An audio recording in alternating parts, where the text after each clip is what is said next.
BJ Ballsout Comedy Podcast with special guest Miss Anne Howe. How you going?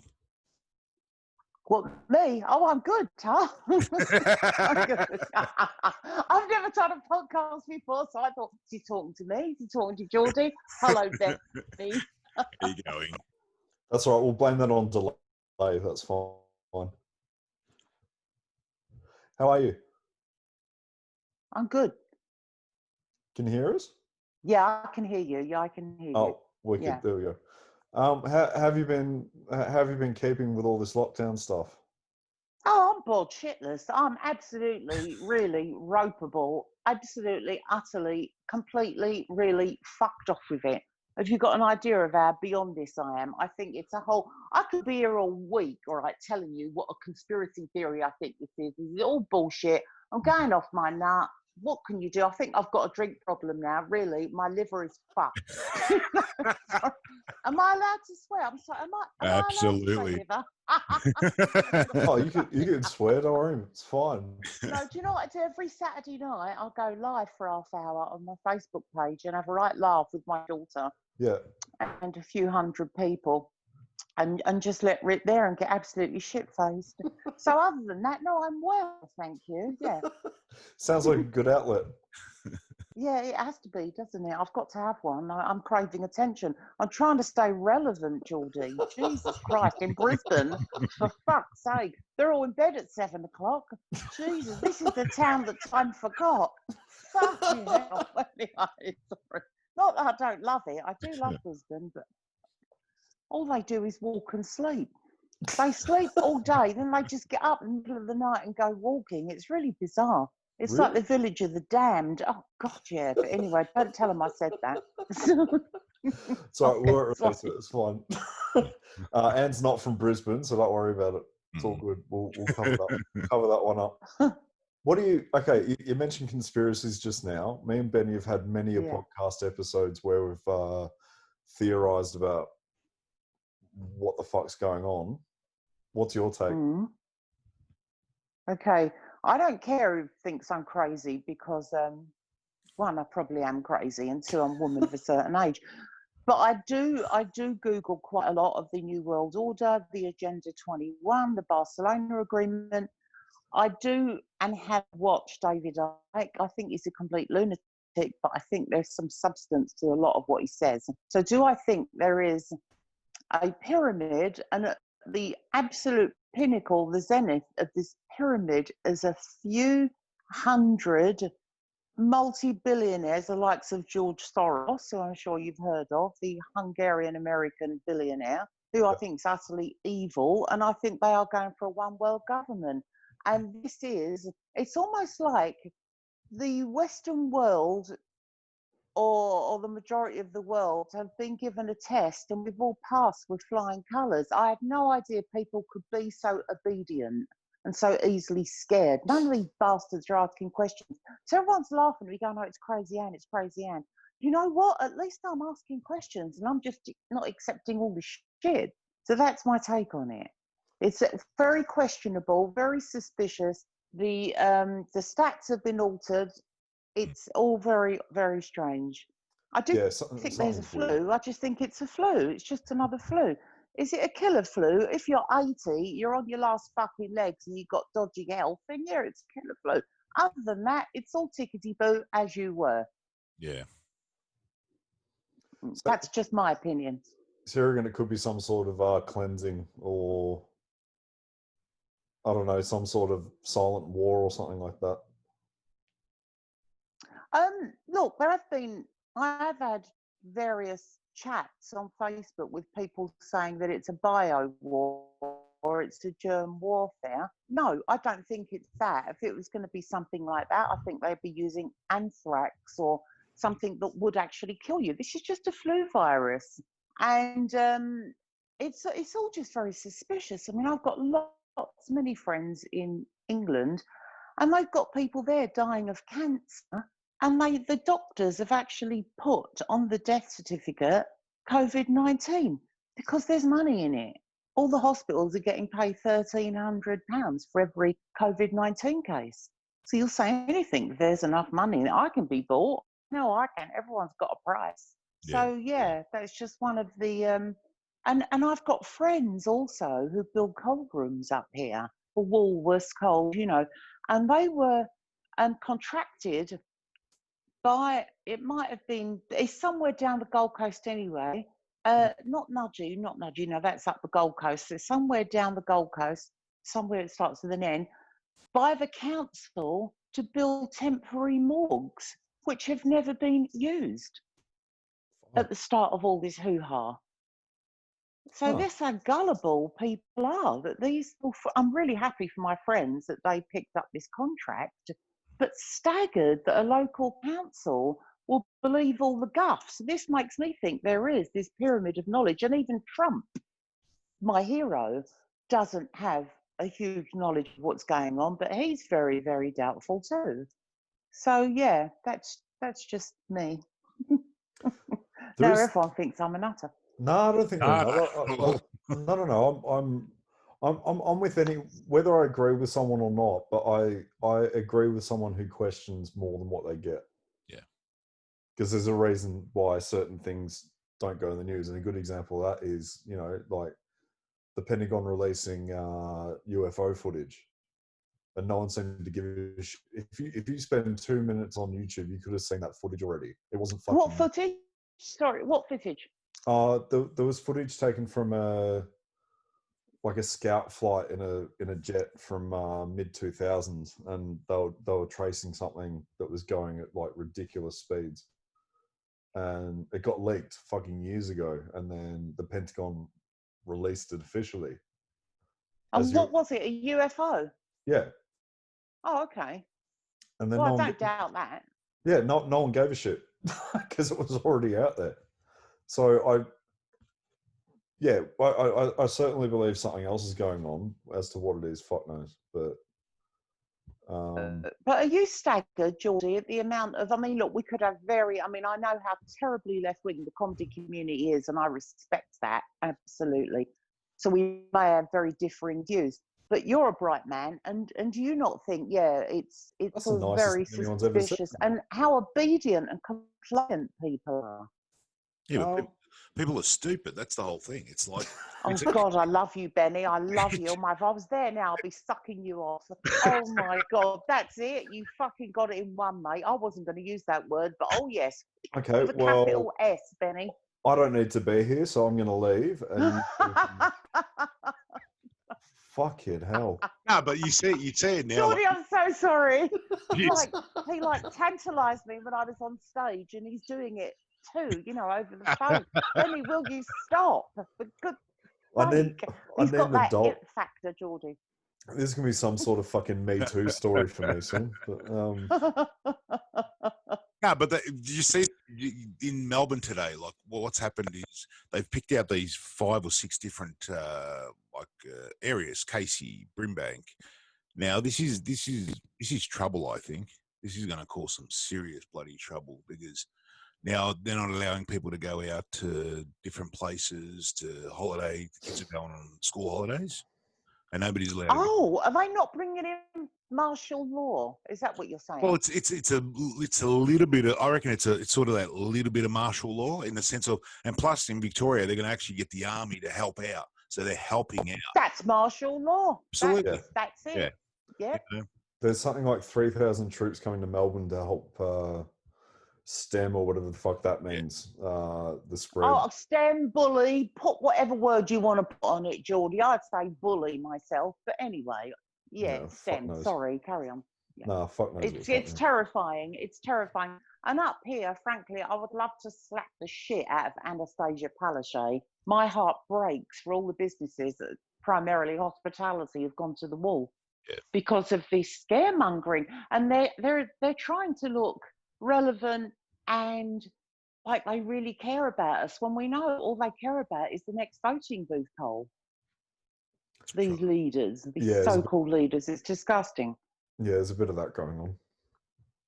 But I'd say there's a lot of it going on. A lot of it. It's turned into a pissing contest between Gladys Berejiklian and Anastasia Palaszczuk. When you think they haven't got a cock between them, it's quite staggering. Yeah. Everyone needs a good Rogering, and everyone can calm the fuck down. National Bang Day. You have to get laid. That'll reset. That'd reset everything. I wouldn't be signing up for just the one day myself, but anyway. Hey, if you're gonna do it properly. Respect. Absolutely. I personally don't want to be able to walk after this, so yeah, that's fine. But I still think we will get to comedy soon. That's why we wanted to get you on. But I still think there's an element of it being man-made. Everything's too fucking coincidental. Yeah, and there's They no such thing as coincidence. No, they can't pinpoint exactly when and where it came out and how.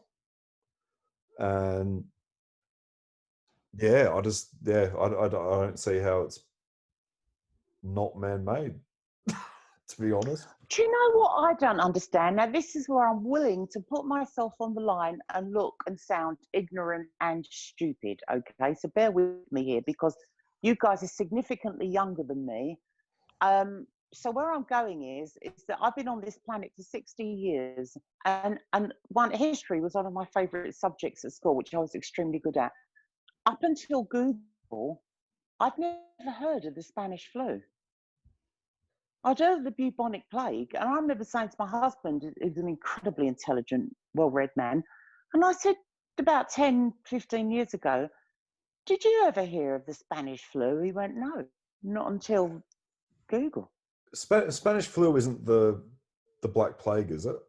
No, Spanish flu was the flu that was pandemic at the end of the First World War, brought home apparently by soldiers returning home from the trenches. And the first case was discovered in Spain, hence the word Spanish flu. And now there are different stories if you Google it. And some stories say 500 million people on Earth died, and others say 50 million, and others say 500,000.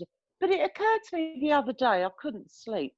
And one of my favourite things is sleeping and eating. And I suddenly thought, hang on a minute, prior to the advent of Google, I'd never heard of Spanish flu. I'd never heard of anyone talk about Spanish flu. I remember Asian flu in the 60s, clearly before you were born, Geordie. Never heard of Spanish flu, which is making me think, once again, I could be stupid, could be ignorant, could not be as well read as I thought I was in history, that maybe this did exist. But it's very strange. So is this another conspiracy theory by me, thinking that this possible new world order are trying to scare us by talking about a last pandemic, which was 100 years ago? Or you know, is this made up? Do you see where I'm going here? Yeah. As in, like, that's the ultimate scare tactic. Like, if we don't learn from our past mistakes, that's what's going to Exactly. But it's just all very, very strange. So anyway, that's all. I just wanted to put that out there. I wonder how you could even research that. That's why I'm so frustrated, because I'm trying to get my hands on old encyclopedias to see if there's anything in an old encyclopedia, anything about this Spanish flu, other than Google, because Google's going to tell us what we want to hear or what they want us to know. So that's why I'm like, if anyone listening has got encyclopedias going back decades, would you please oblige me and see if there's anything in them regarding Spanish flu? Yeah, fuck. But when you get a chance, Google Spanish flu. It's just bizarre that no one has ever heard of it. And I had some girls round for a drink the other day, friends, and one of them said, "Oh yeah, I remember learning history. We did Spanish flu. It was in the 18th century, wasn't it?" And I said, "No, it was the 20th century, at the early part of it." And then it occurred to me later, she probably meant the bubonic plague. Yeah. That's what she was thinking of. Which I must pull her on, must give her a call. But she's going to think I'm a little bit mental that I'm ringing her up. Instead of asking about where'd you get your Botox done, I'm asking, no, tell me, was it the plague or was it? So anyway, that's enough of me. So yeah. Is that kind of a faux pas? Like, if you think a woman's pregnant, you don't ask. If you think your friend's had some work done, you don't ask. You No, let you them don't bring it ask. up? You would never ask. No. Absolutely no way. You'll say to your friend, I think Marie's had a facelift, or I'll think something. You never do it. You will get them to have a little look. No, you absolutely do not. It's like saying if you put on weight, I mean, you just don't fucking say anything. No. I mean, anyone can ask me. You can ask me anything, and I wouldn't be offended. But a lot of women are horribly offended. So yeah, I don't. I mean, I've offended that many fucking people. What's another one? You know. Get in the line, dickheads. Yeah. Yeah, exactly. Take a ticket. That's fucking brilliant. Love it. let's start with comedy. Come on, let's ask you, where did you start your comedy, and why? And yeah. Okay, look, this is the go, right? Like many comedians, I had one of those childhoods. So there are worse stories than mine. I got through it. So when you've got issues at home, like now I know with age, you're not aware of what yourself and what's going on. So up until the advent of Facebook, I hadn't known that I was the class clown at school. I thought I went under the radar. So that was quite interesting. And so I started comedy. I've always loved having a laugh. So I was always told from an early age, like 20, you should be on telly or you should be on the stage. You're so funny, blah, blah, blah. And it wasn't until I was about 32 that I thought, yeah. I know at 30, I went out to see my brother in Los Angeles, and his girlfriend at the time said, oh, your brother said that you're really funny. You always make people laugh. And I was like, oh, wow, really? And then at 32, I did a BBC documentary, was a part of the class system in England. And they said, what do you want? We want to do a documentary on you. And I said, oh, I want to do stand-up. It didn't eventuate. And then I started stand-up when I was 47. So a friend, a male friend of mine, I was just at a barbecue one Sunday, it was St. Paddy's Day barbecue, and got shit-faced, just totally out of character, and started regaling them with stories. And they said, hey, you've got to be doing stand-up. So this married couple, this friend of mine, booked me into the Sit Down Comedy Club, open mic night, and within 6 weeks, Jupiter's Casino booked me. The guy that was doing the comedy at Jupiter's said, do you want a gig? I was like, yeah. And so, yeah, obviously it went from there. I love it. I absolutely love it. It's being mouthy. Yeah. So That's I started really brilliant. old. No, there's nothing wrong with that. No, absolutely. But as I say, like when you get to a certain age, you get a massive touch of the fuck it. So whatever I do wrong or I screw up, I just think, oh, fuck it. So what? You know, you're not as self-conscious as you get older, because you realise that life really is, it's not that big a deal. You know, people soon forget. Yeah. Well, not the women that I've asked who've had treatment. So if you have I don't fucking forget. This phone has stopped ringing. well there's some solid advice for any new comics. Don't give a fuck. Yeah, just don't give a fuck. Get up. I mean, I remember my first time. I was not particularly funny. In fact, I was pretty shit. But I got maybe 2 laughs, and oh my God, it was like heroin. I've done heroin. They gave it to me in England when I had a baby, and my cesareans. Heroin's fantastic. And it was like that. They call it diamorphine. But anyway, and it was like that microphone, that spotlight, that attention. I was hooked. Yeah. But I haven't missed it. Funny, the past 3 months, I've not missed it. Really? Which is interesting. Yeah, I've not missed it at all, which really surprised me. Which made me think, well, I bother going back to it. But my husband's, because I had to cancel heaps of gigs, obviously, like many other people. Yeah. But my husband said, you've only not missed it because you know no one else is doing it. If you thought the scene was back on, you'd be like clawing to get back on that stage. So I thought, okay, fair enough.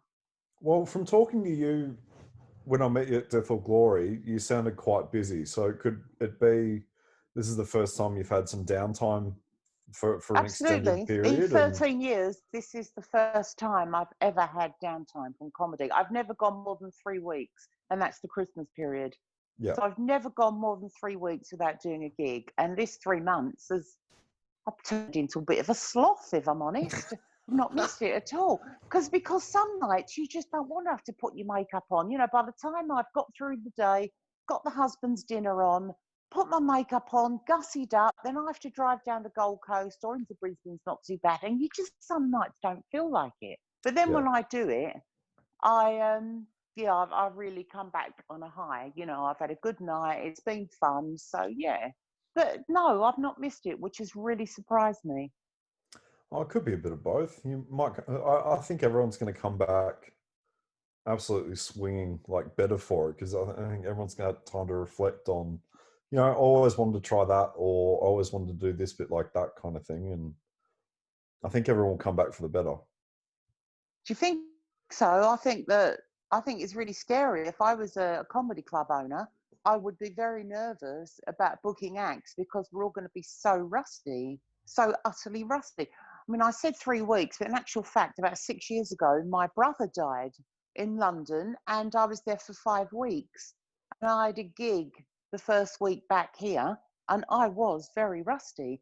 And the booker up here, do you know Fideli?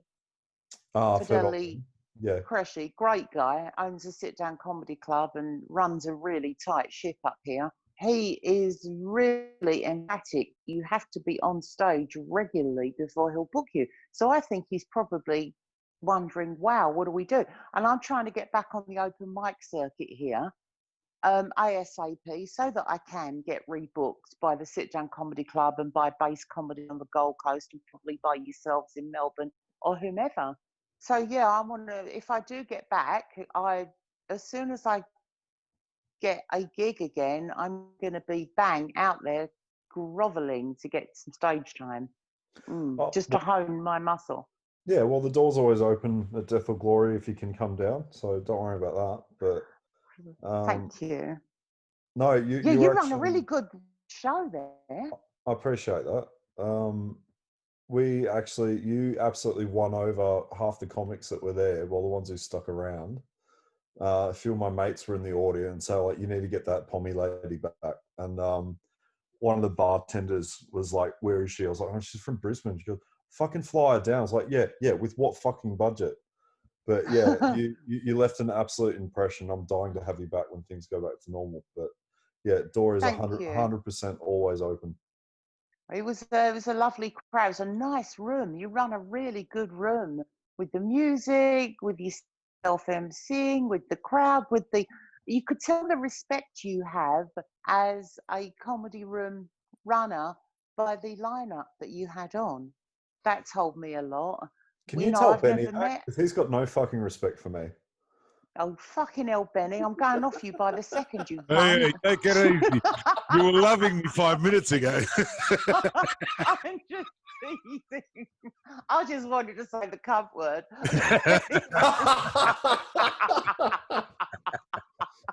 And Geordie gave me an opening. But no, it was who was that girl, that bloody lovely girl married to Wayne House, Katie Birch. Oh my God, Birch. I heard about her. Not only on stage I was in awe at her presence, but off stage she was fantastic. I really liked her. Yeah. You know, there was some really great. She stood out for me. But it was a really good lineup, and I was really delighted to be on it. You know, so thank you. No, you're more than welcome. Absolutely more than welcome. When Justin Fleming tells me I need to put someone on, I will fucking put them on. Thank you. Would you tell Justin that I, earned my keep, as it were, because he kind of heard of me or kind of met me, but he asked me how I went, and I said, "Oh, it was really nice, thank you. You know, it was a lovely room."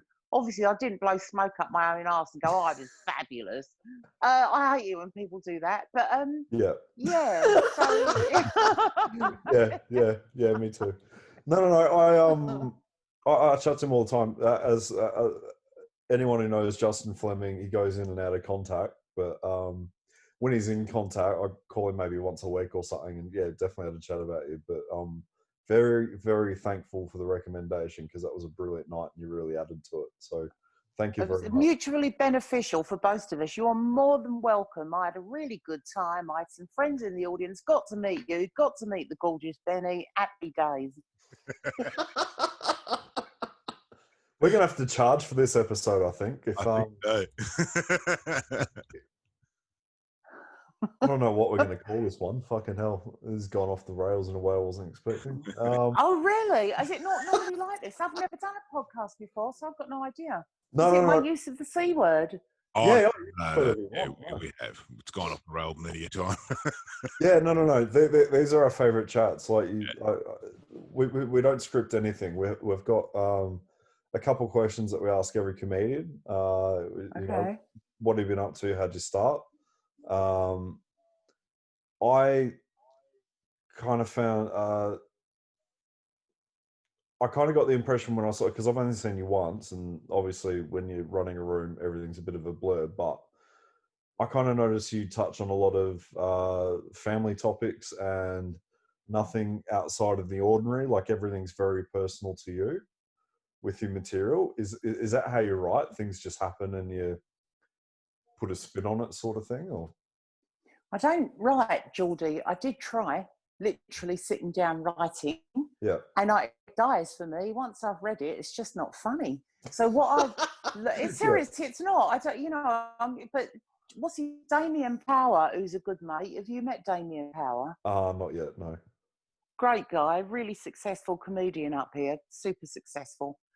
He's with Token. But he said, oh, Anne, just overcome it, you will. He said, I found that, but I used to write it, but I just can't. I try writing it. So what I do is I go on stage and just introduce it.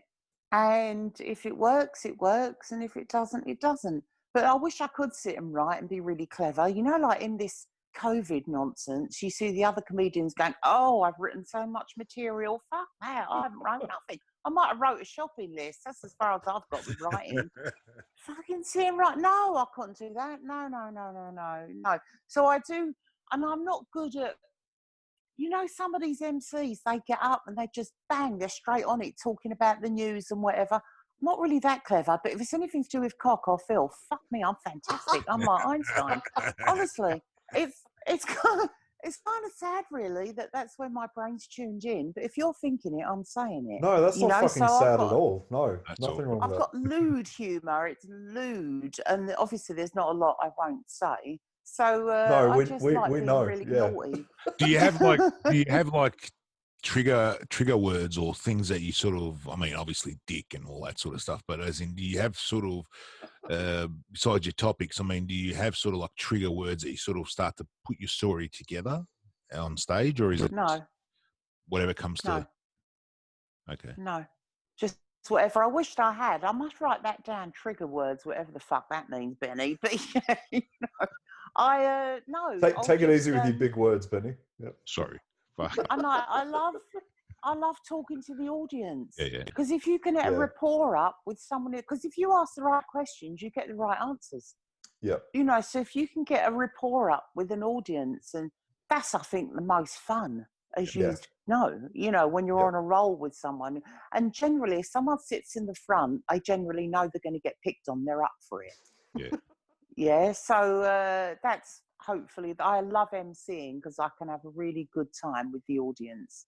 Yeah. That's really good. Yeah. Yeah. With your material, do you ever have any trouble like with the PC crowd, in the sense of, have you had? Oh fuck yeah! Oh fucking what do you? Yeah. Yes. Yeah. Yeah. That's a hard yes. Yeah, they get on my fucking nerves. Yeah, they really do get on my... Because I'm just up there having a laugh. Number one, there's something wrong with me mentally, all right? Number two, I've got some sort of filter problem. Like, I don't stop and think about what I'm going to say. If I thought I was going to upset you, I wouldn't fucking say it, would I? I don't deliberately get on stage to upset people, and suddenly you're all taking offence. And I'm like, oh... Fucking get over yourselves, for fuck's sake. It's a comedy night. You're not going to like I always say, if I'm emceeing, you are not going to like everyone you see. Okay, It's like, it's an art. It's an art. Okay, if you went to an art gallery, you would meander through. You might see a Cézanne. You might see Monet. But if you see one you don't like, you're not going to go home and ring the curator and go, I want it fucking taken down, are you? And it's the same with comedy. God, they get on my fucking tits. So you got me all upset now. I was having a really nice day, you bastards. You got me on a roll. That's actually a really fucking good I line. upset people. It is. I think it's great when I'm MC and I warn them. There's some you're going to like, there's some you're not going to like. Yeah. That's and fucking it's not amazing. an art gallery. You got to use that, I'm very Geordie. proud of that. Can I use that? No, you will not use that. That's my material, you bastard. No, I'll come. I'm going to be watching out. I'm going to put my spies into your. No. I'll come up with my own one. Don't worry about it. But I think it's a very, very good example of art. Yeah. And how it can be, looked at and viewed, and just try not to be too upset. What's up? Hang on a minute. What's up with dinner? Is it all right? My daughter's come in. Is Daddy hungry? No. Daddy's not hungry. Okay. All my fingers in the way. There we are. So, yes. So, I'm trying to juggle loads of plates here. There's balls in there and all dinner's on. And thank God Big Brother's not on tonight. Have you been watching Big Brother? I fucking love it. I love reality telly.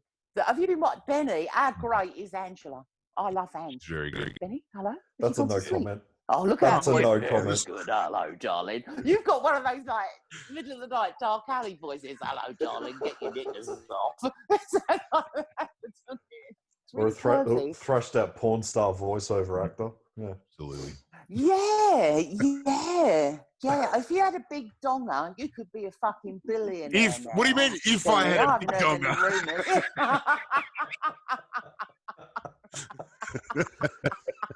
We should tell Anne about the underwear commercial we're doing.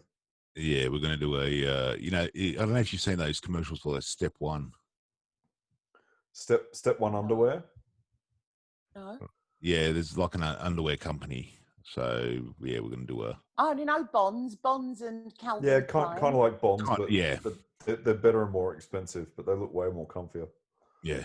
Oh, I can't. They're not Y fronts, are they? I could not shag a man who wore Y fronts. No. Oh my God, they're disgusting. It's a deal breaker, don't you? A foreskin and dodgy Y fronts is like, it's just not fucking happening.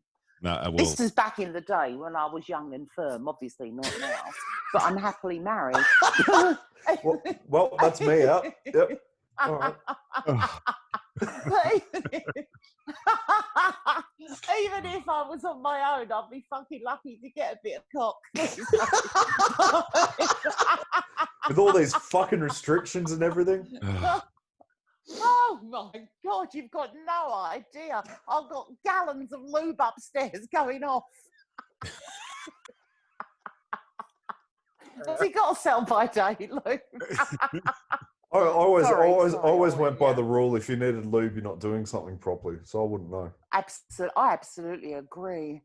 I'm firm in all the right places, Geordie. Sorry, we're going too far.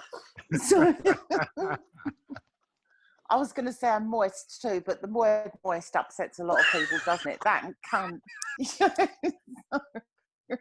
Jesus, I'm going to need my inhaler after this. Fucking hell. Do you have people listening to this? Do you?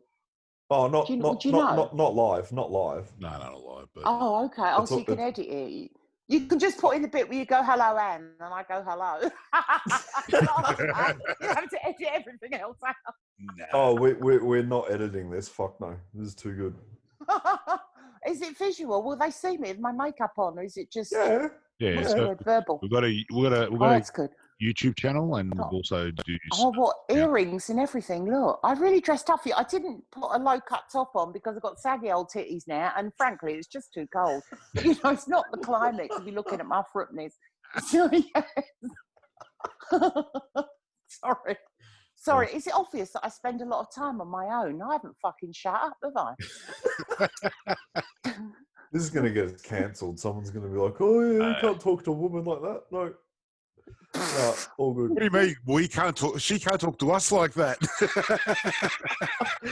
I'm going to need a safe space after this. Fucking hell. I think Victoria's going to be looking for a safe space. Sorry. No, that's what we want. Fucking. Everyone needs to harden the fuck up a bit, I think. Now, you mentioned to me the other day that you got banned on Facebook. What happened? Oh, God, don't judge me on this, will you? Promise me. No, don't judge me. Okay, look. Okay, I pride myself on being older, having learned a lot of self-control. So, and I try not to engage, and I don't allow myself to get wound up with people. However, I was, note the word was on a page, English language, and it was about grammar. And I really enjoyed it. It was great, you know, because we are wordsmiths and I love words, believe it or not. Even I love swearing, I say cock. I absolutely adore words in the English language. And so I put something on this page and I said, I get very irate. I don't think I said irate. I probably said really pissed off or whatever with Americans and their constant use of the word bunch as a collective noun for everything. I said, word bunch can be used as keys, grapes, bananas. But as a collective noun, they tend to like overuse it. Yeah? That's all I said. Yeah. Well, fuck me dead. Next thing I go on Facebook, I've taken a barrage of abuse from that many Americans. So I went back and I said, look, quote unquote, chill out, everyone. I said, I love Americans. I said, I love you all. I said, I'm always sticking up for you. Instead of fact, I used to live in New York, which I did back in the 80s. I said, it's one of my favourite countries to visit. So, seriously, I'm not having a go at you. I was merely just talking about the word bunch. Well, next thing, they're all having a go at me again. I mean, really having a go. And one of them said to me, where did it ever say that New York is a country? So this is when I went back. Oh no, this is when I went back and said, look, you fucking redneck cunt. I know. Maybe I'm still hormonal.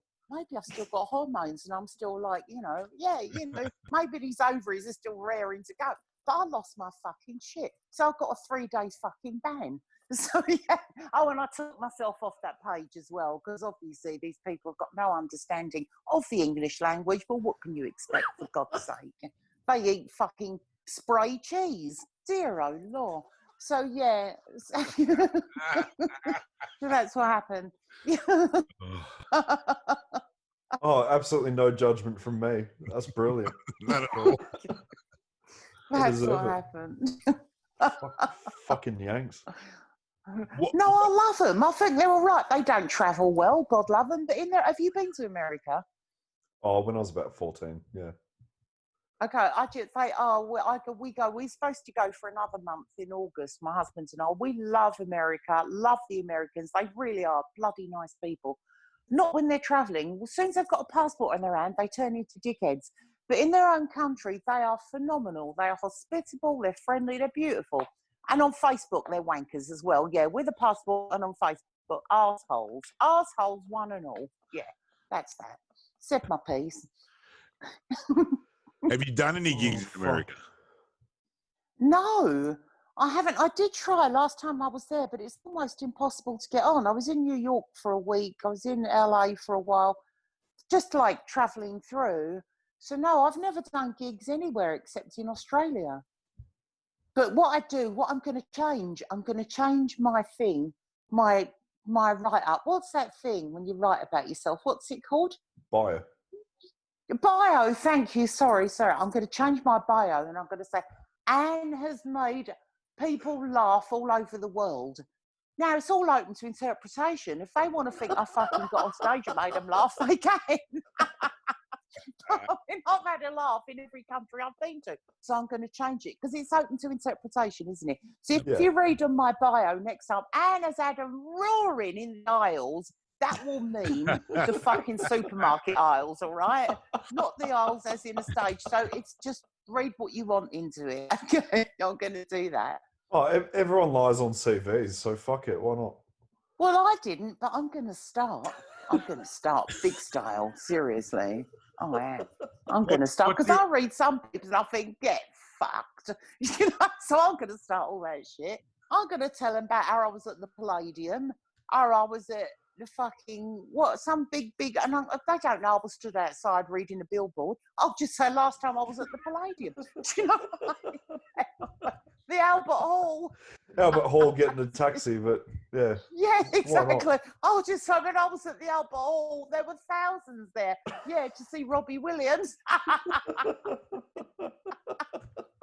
It was mobbed out. Depends on how you word it, doesn't it? Yeah, why not? Fuck it. Have some fun with it. That's why it fucks me off with Google now, because I've only got to Google me to see that I'm some Noah can Brisbaneite. You know?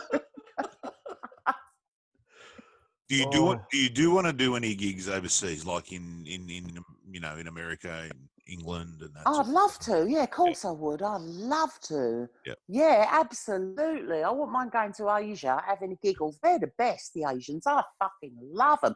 Fuck. That's what I'm saying. The fuck-its is fabulous. You all know. You all think about me when you get this old, and one day you wake up and you realise you've got the fuck-its. And it's fantastic. It's really liberating. It's really cathartic. Another fabulous word. Cathartic. What about your worst bar, man? What's one that you can, it's still sort of etched in your mind? Oh, you can Google this, darling. Fucking go for your life. I was 50 years of age. Now, Fideli had said, bear with me on this, it's a bit tedious. Fideli Cresci, owner of the Sit Down Comedy Club, said, Anne, any chance you get on stage to flex your comedy muscle, take it. I said, all right, mate. And it was the second season of Australia's Got Talent. And the Sit Down Comedy Club said, they're looking for comedians. So I thought, all right, I won't get through because I'm too rude, but it's an opportunity to flex my comedy muscle. So me and a few other guys went up there for an audition. Kelsey Priest, me and some other bloke got through. Now, I don't get it right, because at this audition that I went to, they was English bastards, fucking pommy filth, that's what they were, right? I'll tell you now, you'll know now why I'm cunting them off in a minute. So I started doing my act, and I thought, oh, fuck, I started doing this clean shit, and I said, oh, fuck it. I said to them, sorry, I said, I'd rather ram this microphone up my arse than carry on doing this lame material. This is not what I do on stage. And they said, well, do what you do on stage, because we can always edit it. I said, all right. So I went into my filth. We was all laughing. The security guards were laughing, and we was all wetting ourselves. They said, thank you, that was fabulous, ta-ta. Met my mate outside. She went, how'd you go? I said, we had a right laugh. I'm not going to get through. It was fine. Week later, they ring me up. Well, I'm the new Joan Rivers. Oh, we want you back. You were fantastic. I said, well, this don't make sense, mate. I was out shopping at the time. I said, this is a bit rude. No, don't worry. No. We want you to come on the live audition. I went, all right. So now your ego, this is where your ego takes over, right? And it was a learning curve for me, because I knew there was something up. I knew, but my ego chose to go, no, Anne, they thought you were fabulous. So I turn up to the live audition. You've got a little Irish fuckwit. What was his name? Not take that. Brian McFadden. You've got Danny Minogue. She was a sweetheart. She was the only one that came out of it with any dignity, right? There was and Carl Sandilands. That cunt. Anyway, right? So it's three of them. Yeah, three of them. So I get on the stage. You have to go on cold. I walk on the stage. Everyone's clapped. Yeah, Anne Ferguson now. Brian McFadden says to me, what's your name and how old are you? So I said, I'm Anne Ferguson now and I'm 24. Right? So I'm not telling you how old I am. Fuck off. So we're all having a laugh. Danny says, what brought you to Australia? I said, oh, brown fat looks better than white fat, because I was really fucking fat. I was a moose back then, right? So, Cole Sandilands, whatever he says. Anyway, I go into my act, right? I'm doing my act. Next thing, me. And it was the clean act, because that 24 hours before I've turned up for the live audition, the executive producer rings me. And he said, look, we've realised your act is too rude for the stage. Could you clean it up? And I was like, oh, shit. So that I should have known then I was being set up for massive failure. So I've gone to the live audition, gone into my lame set, and within seconds, I've never watched this show. Again, more fool me. You should watch a show. Yeah, I knew it was a load of wank. Didn't think anyone else watched it either, to be honest. Anyway. So, everyone's buzzed off.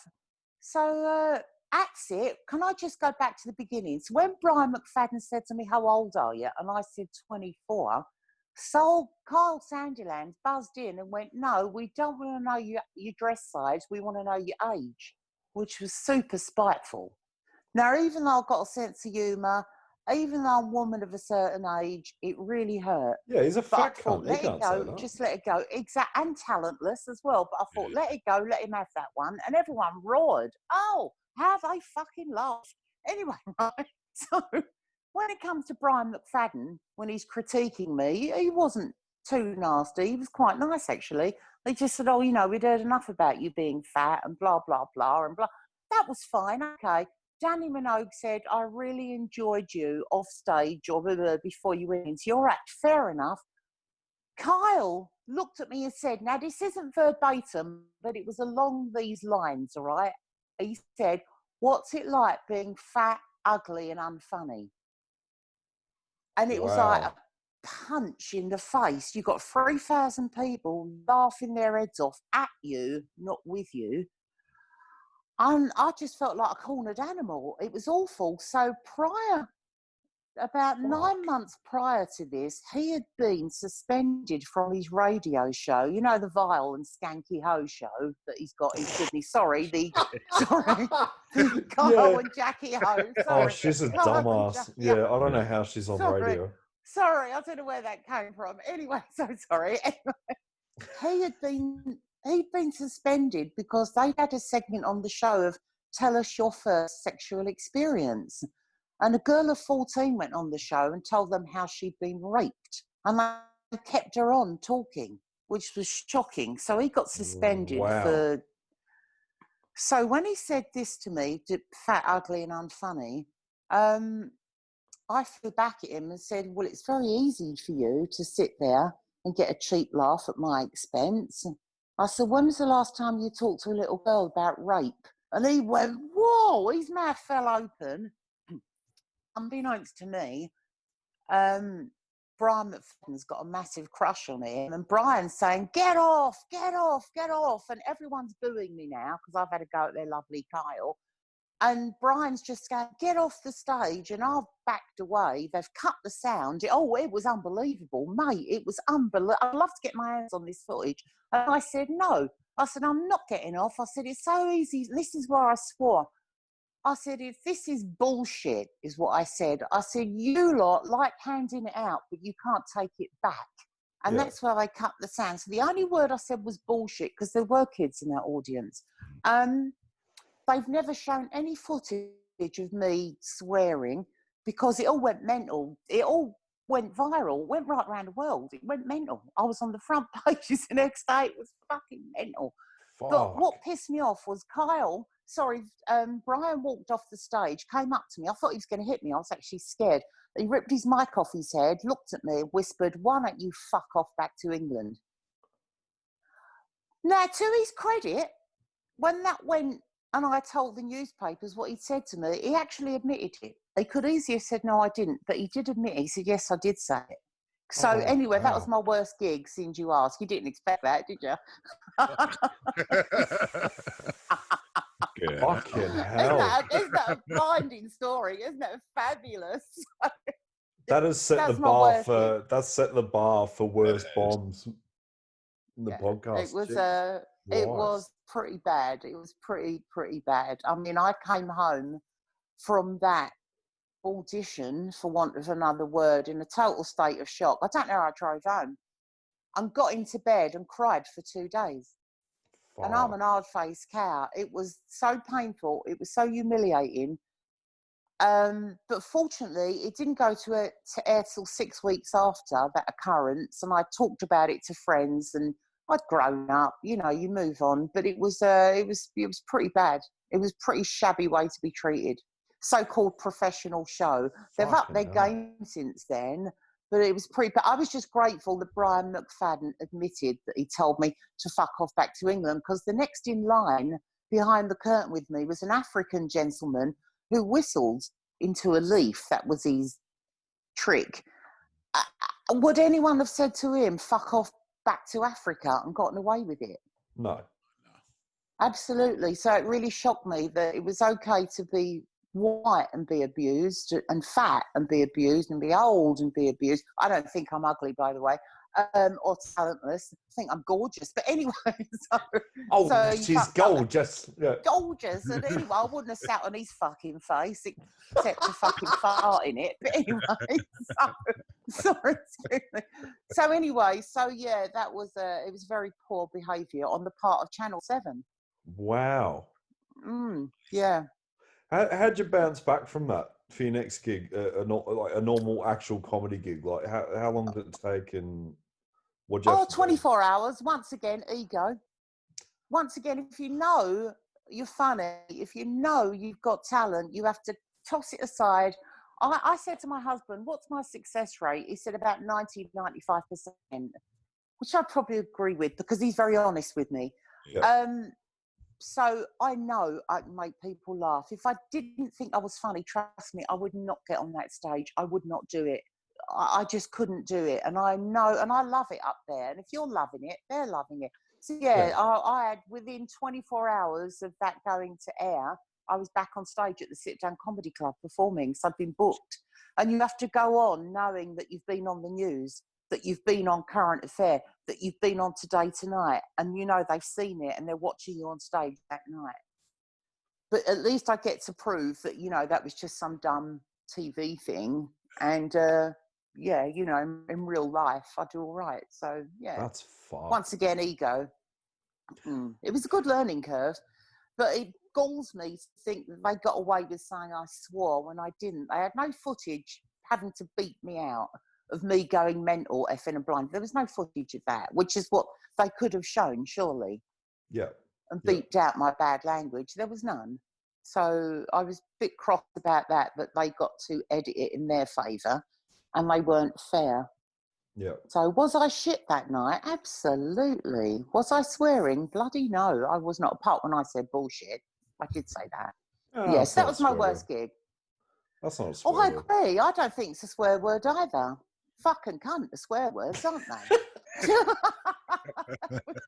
It's just us. Benny, oh, you're there, Benny. I thought you'd gone home in disgrace, in disgust. Holding your miniature schnauzer. Stop it. Oh, you're not having a toss. You look like you're having a 5-knuckle shuffle there. What were you doing? He did. He looked like he was going to beat the meat. Did you see that, Johnny? His hand was going like that. I'm like, what are you doing? Hands where we can see, Benny. I'll do the podcast like this from now on. And your flashlight. Social distancing. Fucking hell. Have you done any Zoom gigs? No, or was this your first Zoom altogether? Like, as you? Oh no, this is my first Zoom. Yeah, this is a Zoom, is it? Someone said to me, "Do Zoom." I don't know how to fucking do Zoom. I can barely work the microwave, let alone do fucking Zoom. You know? Yes. No, I've never done Zoom. This is my first one, and I'm having a ball. I'm having such a good time. Thank you. I'm sorry I'm talking too much. Good week. No. We wanted to talk to you. This is what we want. Yeah. Thank you, daughter, very much for sorting this out for us. I shall. She's a little sweetheart, my daughter. She's so patient. I'm fucked when she leaves home. I really am. It's all over. It really is. I might OD on my still knocks. I take still knocks to sleep, honestly. I'm saving them up. Save a few every now and again. So I said to her, I said, look, I'm getting older, darling. I said, I don't relish old age. I said, when I get to 75, take me by surprise one night and put a pillow over my face. Yeah. And the night I hit 60 in February, I was 60, and I thought, no, fuck, it's only 15 years away. So I said, scratch that. I'll sort myself out. So I'm saving up my still knocks. For, you know, when you can't take a piss on your own and you can't have a shit, that's when I'm just gonna that's it, it's all over. Because one of the joys of life is having a shit, and you can't talk about that, can you, in polite society? You know, because it's just us. You can. Sorry. You can. Well, you can't. Even my daughter said, no, Mum, no, don't go there. You know, but everyone talks about their great orgasm. No one ever talks about their greatest shit. And I want to write a book about my greatest shit. Everyone's got a story. You think about it later on when you put this mic down. Say to Benny, what's your greatest shit ever? And he will have a story, and so will you. Everyone's got a story of their favourite shit. Sometimes Anyway. sometimes you have the odd one where it feels like you've just had a wank, like that relief. Yeah, it's because there's a muscle apparently in our anus that makes you feel like you're having an orgasm. I mean, mine aren't like I'm having a shit. I mean, I've never had an orgasm. Thought, fuck, I'm having a shit. Someone get the drop Sorry, how sheets. did we get onto this subject? Yes, I'm sorry. So, yes. So, more tea, Vicar. Fucking hell. Have Oh, rooms What do you want to talk about now? Have rooms started in Brisbane at all? No, there is one comedy room starting on Friday night, the Waterloo Arms, but it only gets about 2 people in, and they're open micers, so it doesn't really count, does it? Okay. So no, there aren't, to the best of my knowledge, there aren't any rooms opening yet, because you've got this nonsense up here of you can only have 20 people in, they've all got to sit 6 miles apart or some shit like that, you know? So how can you get an intimate comedy gathering going if everyone can't even fucking see each other, you know? It's just ridiculous. Yeah. Yeah, you can't. So yeah, I just don't know. I really can't envisage seeing. I mean, what with this, you can't say anything without people getting upset or getting fucking sick and dying. I can't see comedy ever taking off again. You know, you've got to worry about saying certain words and worry about breathing in their COVID-19. Jesus Christ, who's got time to laugh? You know, so I just can't see it. Oh. Fucking hell.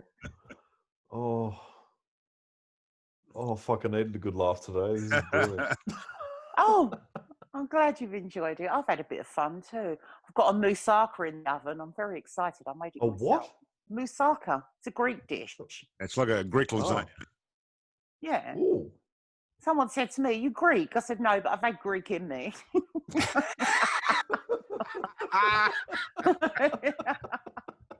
My first husband was a wog. Are you allowed to say wog? Yeah. Yeah, you He are. was a wog. Yeah. He was Greek. Actually, he was a cunt. But anyway, only lasted 8 months. 8 months of hell. Yeah, but anyway, so I'm looking forward to my dinner. So, and Big Brother's not on tonight, is it? I'm so glad you said Wednesday. I'd have been gutted if it was a Big Brother. I can't wait till Sunday now. Time's just, and I've got the Real Housewives to watch. I'm a telly addict. Do you watch telly, Geordie? Yeah. Do you watch telly, Benny? Yeah. What do you watch, Geordie? Oh yeah, yeah. Yeah. Hello, darling. I watch porn. I watch schoolgirl movies. A dirty old man. I started watching Ozark last night. That's pretty good. Oh, I liked it. Now, look, the first series of Ozark was good. Then it got a bit tedious. The old man's finished it. I'll tell you what was good. White Lines was good. Yeah. Try White Lines. That was Okay. an English one, Pommy one. It's about Coke. I can't remember now. Fucking hell, I watched something and then I'm so old. In one, yeah.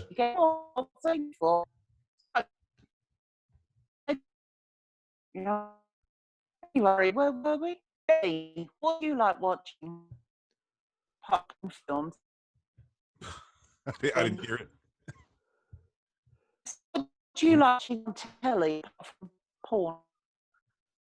You've gone all stiff on my telly. You've gone frozen. Not stiff, frozen. Can you hear me?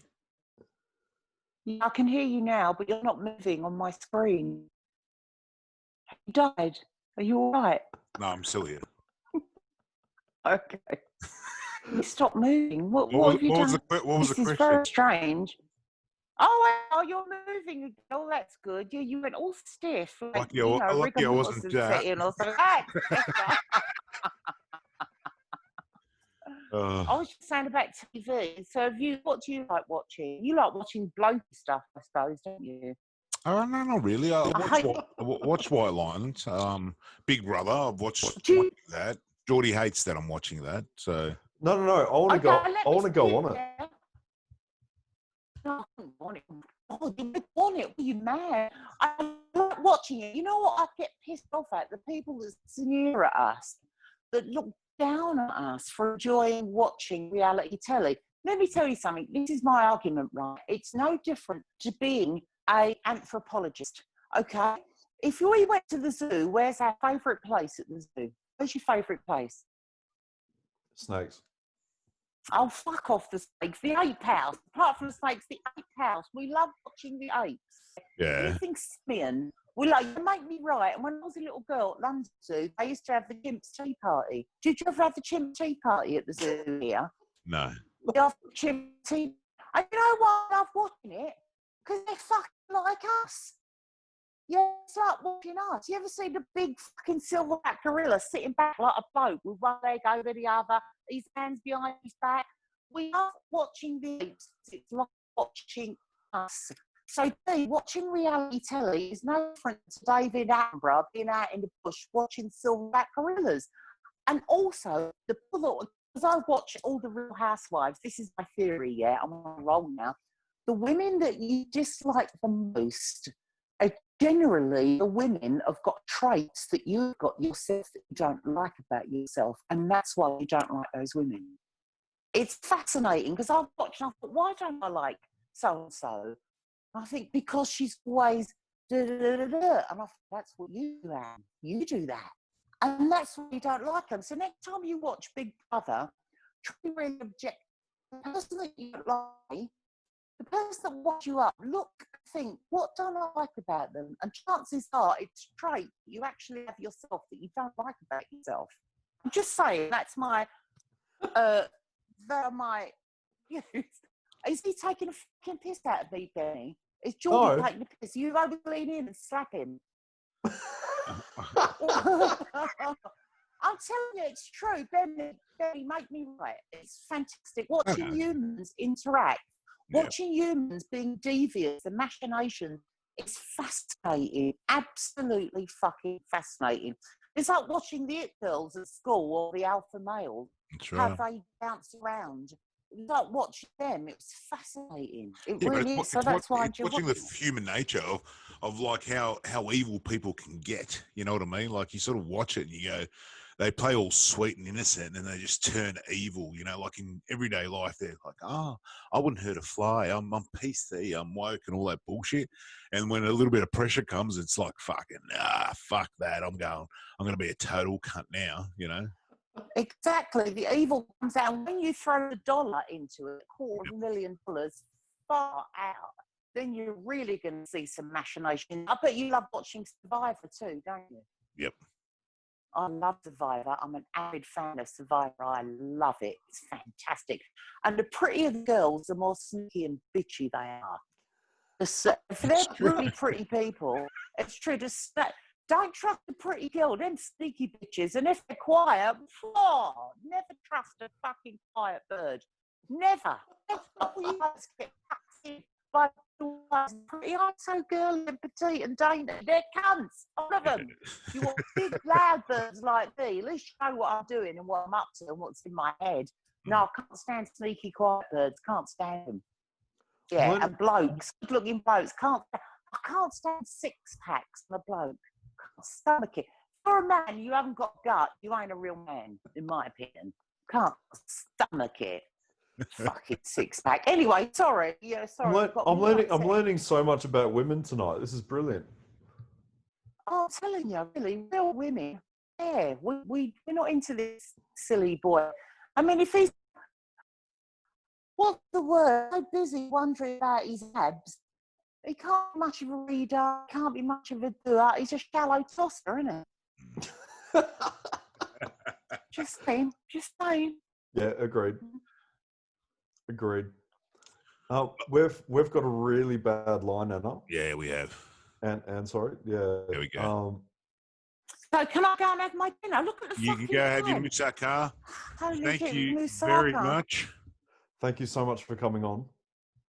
Oh, thank you for having boys. It's really lovely getting to talk to you, especially Bet. Not Geordie, you was lovely, but Benny. Go have your dinner.